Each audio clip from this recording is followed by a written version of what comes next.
अस्सलाम वालेकुम नाज़रीन, आप देख रहे हैं जोत न्यूज़ और मैं हूं एम.ए. लारिक डेली इशूज़ के साथ। नाज़रीन, अदम एतमाद पे जो वोटिंग होनी थी वो वोटिंग नहीं हुई, बल्कि इजलास शुरू होते ही उसके बाद एक सवाल जवाब का सेशन शुरू हुआ। सवाल जवाब के सेशन के बाद वज़ीर कानून फवाद चौधरी ने एक सवाल उठाया। उस सवाल के मद में आर्टिकल 5 का हवाला देते हुए फिर इस अदम एतमाद तहरीक को मुस्तरद किया गया। अब बहस ये चल रही है कि आया कि इस डिप्टी स्पीकर की जानिब से जो रूलिंग दी गई वो आईनी थी या गैर आईनी थी, यानी वो इक़दाम आईनी था या गैर आईनी था। तो इस पर बात करेंगे सारी की, उसको थोड़े से कानूनी अपना नुक्ता नज़र से भी देखेंगे और अदम एतमाद की तहरीक जो लाई गई, आया कि वो दुरुस्त लाई गई या वो गलत लाई गई, उस पर भी बात करेंगे। चलते शुरू करते हैं। सबसे पहले तो देखें, अदम एतमाद की जो तहरीक लाई जाती है उसके लिए कोई ख़ास वजह होनी चाहिए, कोई ठोस मजबूत किस्म का एक जवाज़ होना चाहिए जो कि अपोजिशन की जानिब से लाई जाती है। किसी भी मुल्क के वज़ीर आज़म को हटाने के लिए उसके लिए आपके पास ठोस सबूत, ठोस जवाज़ मौजूद हो, जब जाके तहरीक अदम एतमाद लाई जाती है और फिर वो कामयाब हो जाती है। वो कामयाब होने के वो एक प्रोसीजर है, उसके बाद वो कामयाब हो जाती है।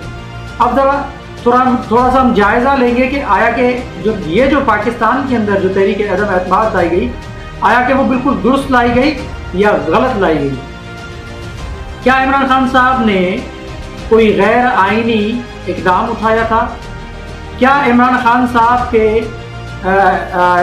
साहब ने कोई मुल्क की सालमियत के खिलाफ कोई काम किया था, या वज़ीर आज़म इमरान खान साहब ने मुल्क से गद्दारी की? तो फिर तो ये ठीक थी तहरीक अदम एतमाद।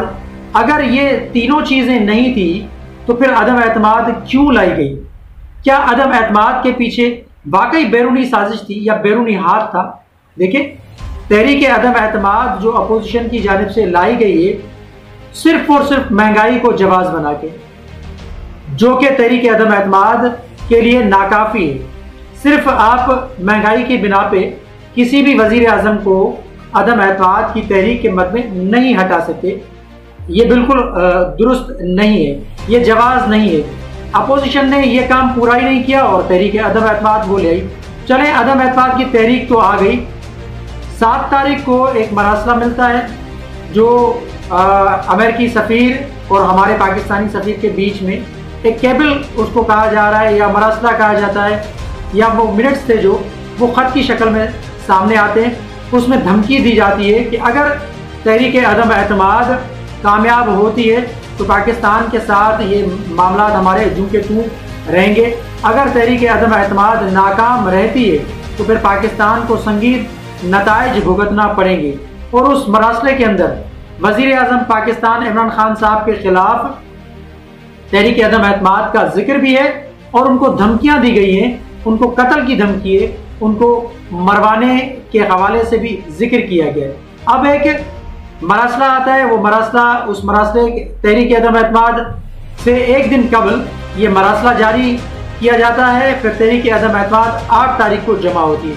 वज़ीर आज़म इमरान खान साहब ने इस खत को लेके 27 तारीख को एक सरप्राइज दिया था कि मेरे खिलाफ साजिश हो रही है। जो अदम एतमाद की जो तहरीक है दरअसल वो बैरूनी साजिश थी, क्योंकि मैंने एब्सोल्युटली नॉट कहा था और हमने रूस का जो दौरा किया था वो एक मुल्क को नागवारा गुजरा है। उसके बाद एक मरासला मिला है हमें, वो ये खत की सूरत है। मैं समझता हूँ कि ये मेरे खिलाफ अदम एतमाद की जो तहरीक लाई गई है ये उस बैरूनी साजिश का हिस्सा है। तो लिहाजा इस पे चलें, ठीक है, ये अपनी जगह पे मौजूद।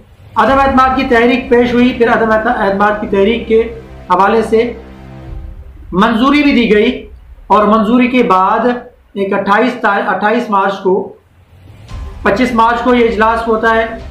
25 मार्च के इजलास के बाद फिर 28 मार्च को इजलास होता है। 28 मार्च के बाद फिर ये मुलतवी होता है। फिर ये अदम एतमाद की जो तहरीक का जो वोटिंग का सिलसिला है वो 3 अप्रैल को दिया जाता है। 3 अप्रैल को कल ये अपना वोटिंग होनी थी, लेकिन ये वोटिंग होने से पहले ही मुस्तरद की गई। अब मुस्तरद यूं किया गया इसको क्योंकि ये आइन के आर्टिकल 5 के खिलाफ वर्जी है। आइन के आर्टिकल 5 में ये वाज़े लिखा गया है कि कोई भी फर्द जो है वो पाकिस्तान का जो अपना फर्द है वो आर्टिकल 5 के खिलाफ वर्जी नहीं कर सकता। आइन का आर्टिकल 5 जो है वो रियासत से वफादारी का दर्ज देता है और रियासत से वफादारी ज़रूरी है आइन के आर्टिकल 5 के मुताबिक। तो लिहाजा ये अदम एतमाद की तहरीक जो है एक बैरूनी साजिश का हिस्सा थी। इस वजह से इसको आइन के आर्टिकल 5 के तहत मुस्तरद किया जाता है। ये रूलिंग थी डिप्टी स्पीकर असद कैसर की। उस रूलिंग के बाद एक नया महाज खोला गया है।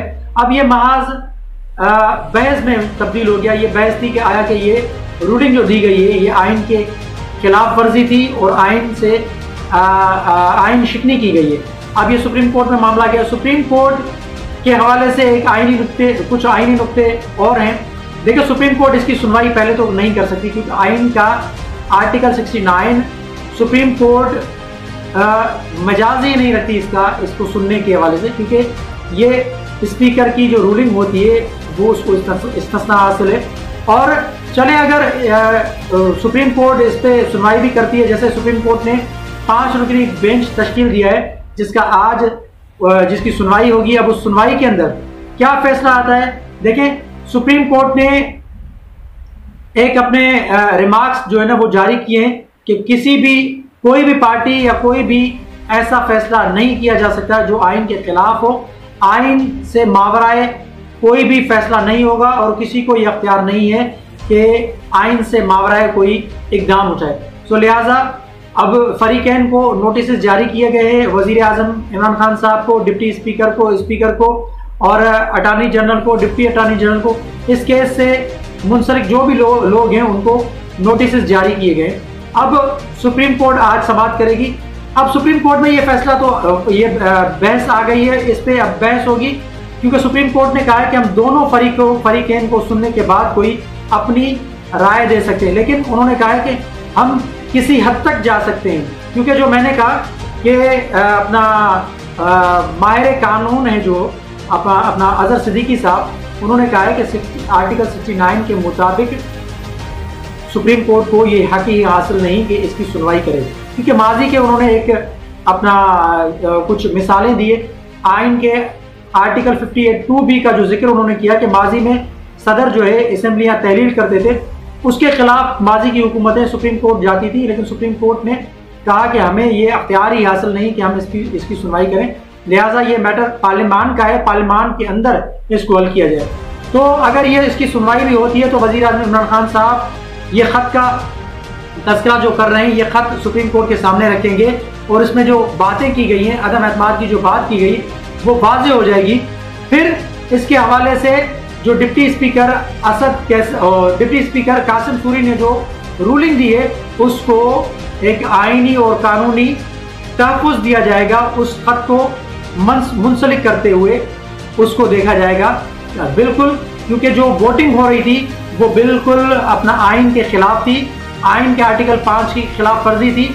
आइन का आर्टिकल 5 ये अपना मुल्क से वफादारी का दर्ज देता है और कहता है कि अपना आर्टिकल 5 ये कहता है कि मुल्क की लॉयल्टी के खिलाफ नहीं जा सकते।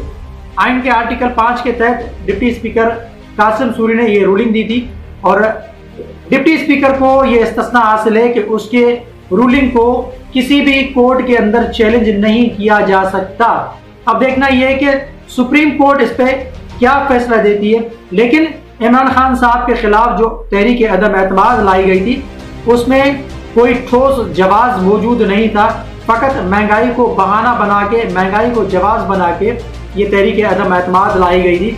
अगर इमरान खान साहब ने आइन शिकनी की थी, अगर इमरान खान साहब ने मुल्क से गद्दारी की होती, अगर इमरान खान साहब ने मुल्क की सालमियत के खिलाफ कोई इक़दाम उठाया होता तो फिर तो ये तहरीक अदम एतमाद बिल्कुल दुरुस्त थी और इसको पाया तकमील तक पहुँचाया जाना चाहिए था। लेकिन बैरूनी जो कुव्वतें हैं, बैरूनी जो ताकतें हैं, वो इसमें इस तहरीक अदम एतमाद के पीछे उनका हाथ था, वो आया हो गई। इस ख़त में ये सारी चीज़ें ज़ाहिर हैं। अब ये ख़त सुप्रीम कोर्ट में पेश किया जाएगा और वजीर आज़म इमरान खान साहब इस खत के तवस्सुत से और आर्टिकल 5 का हवाला देके फिर इसको अपना एक आईनी तहफ़्फ़ुज़ दिया जाएगा, क्योंकि माहिर कानून जो है अजहर सिद्दीकी साहब, उन्होंने कहा कि डिप्टी स्पीकर कासिम सूरी ने जो रूलिंग दी है उन्होंने आइन की पासदारी की है, अपने हलफ से वफादारी का उन्होंने सबूत दिया है। जो बैरूनी साजिश थी इस तहरीक अदम एतमाद के पीछे उसको बेनकाब किया है और प्राइम मिनिस्टर ऑफ पाकिस्तान को उस साजिश से बचाने में उन्होंने अपना किरदार अदा किया है। उन्होंने अपने फ़राइज़ अंजाम दिए हैं, उन्होंने कोई आइन शिकनी नहीं की है, उन्होंने कोई आइन को नहीं तोड़ा, उन्होंने कोई आइन की खिलाफ वर्जी नहीं की है। लिहाजा आइन के ऐन मुताबिक उन्होंने जो रूलिंग दी है आर्टिकल 5 का जो हवाला देते हुए उन्होंने कहा कि आइन का आर्टिकल 5 अपना रियासत से वफादारी का दर्स देता है, तो लिहाजा ये आइन के आर्टिकल 5 की खिलाफ वर्जी हो रही थी और इसके हवाले से जो डिप्टी स्पीकर कासिम सूरी ने जो रूलिंग दी वो बिल्कुल आइन के ऐन मुताबिक है। अब देखना यह है कि सुप्रीम कोर्ट में आज जो 1 बजे ये 5 रुकनी बेंच जो इसकी समाअत करेगा, उस समाअत के बाद का क्या फैसला होता है कि आया कि सुप्रीम कोर्ट इसको आइन की खिलाफ वर्जी करार देती है या फिर इसको आइन का तहफ़्फ़ुज़ देते हुए इस रूलिंग को बरकरार रखते हुए और फैसला देती है। हमने आपके सामने कुछ पॉइंट्स रखी थी आइन और कानून के मुताबिक, और वज़ीर आज़म इमरान खान साहब के खिलाफ जो तहरीक अदम एतमाद लाई गई उसका भी हमने आपको जायज़ा लेके आपको बताया कि किस तरीके से अदम एतमाद की तहरीक लाई जाती है। अब एक महंगाई को जवाब बना के वज़ीर आज़म इमरान खान साहब के खिलाफ जो तहरीक अदम एतमाद लाई गई थी वो बिल्कुल दुरुस्त नहीं थी। तो आपके सामने सारी चीज़ें रखी है, कमेंट सेक्शन में अपनी राय का इजहार ज़रूर कीजिएगा। तब तक के लिए अल्लाह हाफ़िज़।